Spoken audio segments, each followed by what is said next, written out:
I just want to ask you that, what are these toys about, which actually connects simple things which you see in everyday life to the science concepts? So, can you just show us some examples of that? See, one of the examples is this. We have a slogan on our website that the best thing a child can do with a toy is to break it.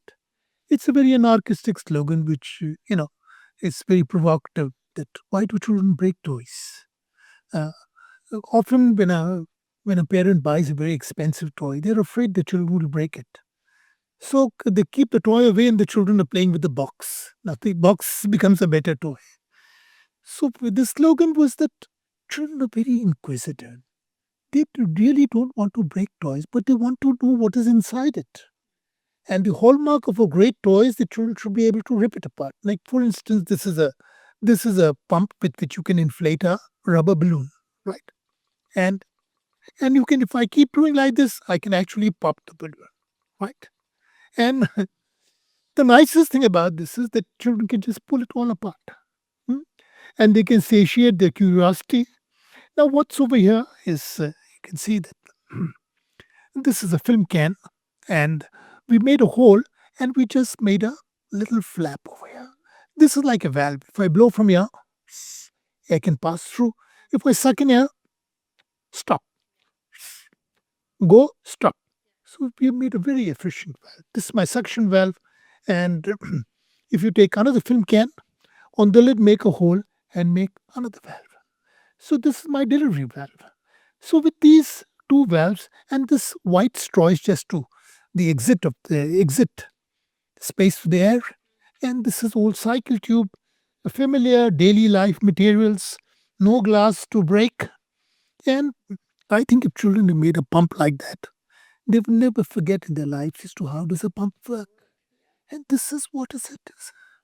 And I think in a country like ours, there is enormous possibilities of showing children, making them, getting concepts across to them with very low caustic effort.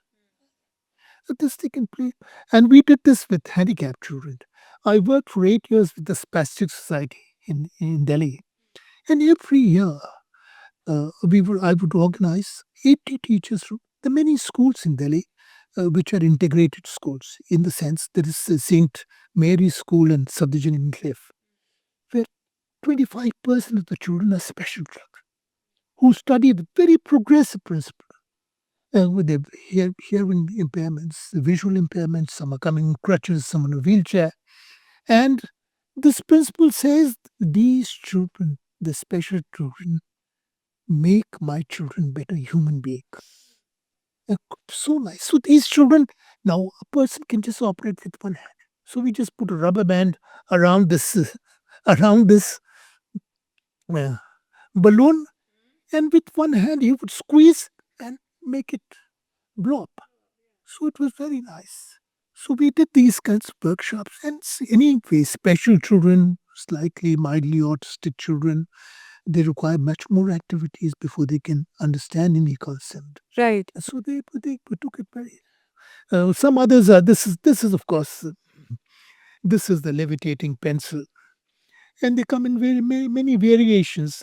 In this, there is a this rubber sheet. You can use an old Hawaii slipper, and there's 6 magnets. These are ring magnets. They all come from China. The front ones are opposite poles, so they stick to each other. We did not know which is north or south, but these are the rare ones are similar poles.